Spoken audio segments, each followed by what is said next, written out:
เอาคำมาส่งค่าตัวที่หนึ่งค่ะเนาะขโมยขโมย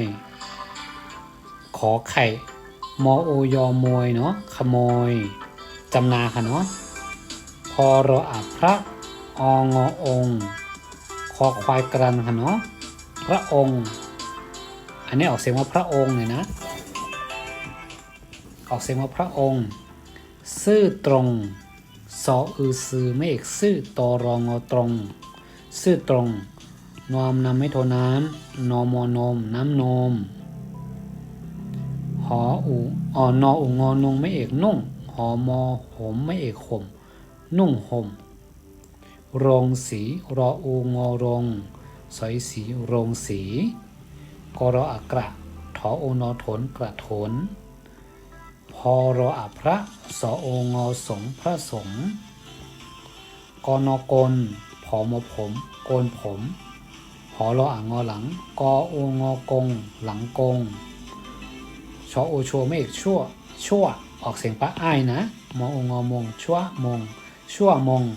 ชั่วมงชั่วมงชั่วมงชั่วมงขอมอนอขนมเอ้ยเสือพิษ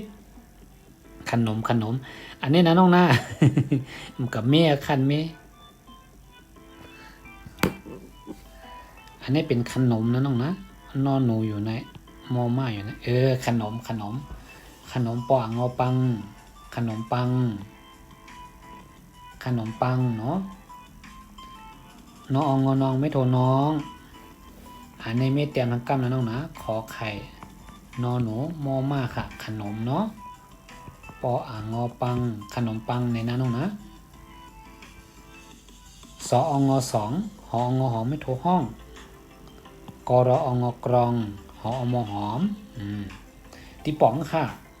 ก็ได้บอดไปเลยกำหมดเนาะอันนี้เปลี่ยน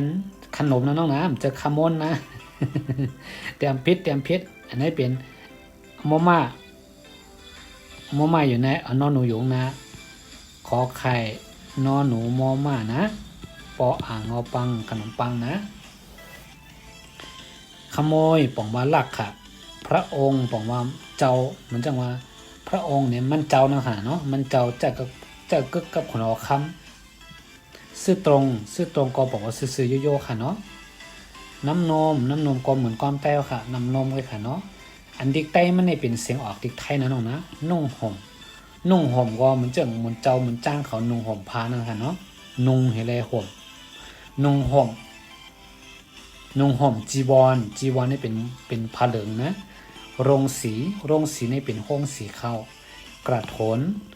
นี่เป็นก๊อกถมค่ะก๊อกถมเดียนก้นเท้าเขาอมปู้และถมเนาะพระสงฆ์นี่เป็นมุนเจ้ามุนจ้างค่ะโกนผมนี่บอกว่าเอามิดเอามิดอย่างก็เอามิดก้นโหหนโหหนโหเอามิดหนโหหลังกงก็เป็นหลังมันงอแล้วนะคะเนาะชั่วโมงก็เป็นจูมองค่ะเนาะจูมองค่ะความไตเนาะ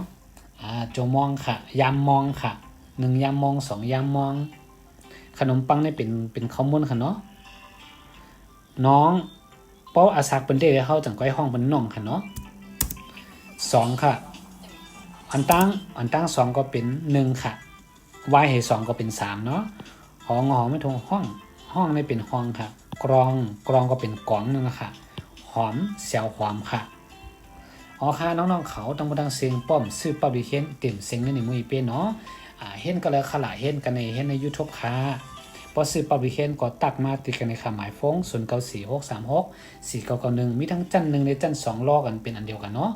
ซื้อจัน1แถมจันเงาซื้อจันเงาแถมจัน1จัน2ก็ออกมาแล้วค่ะโมเดลเนาะจัน2ก็สั่งแล้วค่ะยินจมขอบจะถึงกูก็ดีเจอกันเต็กเซเต็กเพกูโสตั้งดีตีกันในเฮเลยเพียงเปียงกันกูตีกูแหลนจัดเดินมาเฮมีป้ายปิญญาอยู่ลีกินวันเฮมีป้ายปิญญาลักเหลี่ยมจัดเดินมาเฮอยู่ลีกินวันกันกูก็ค่ะ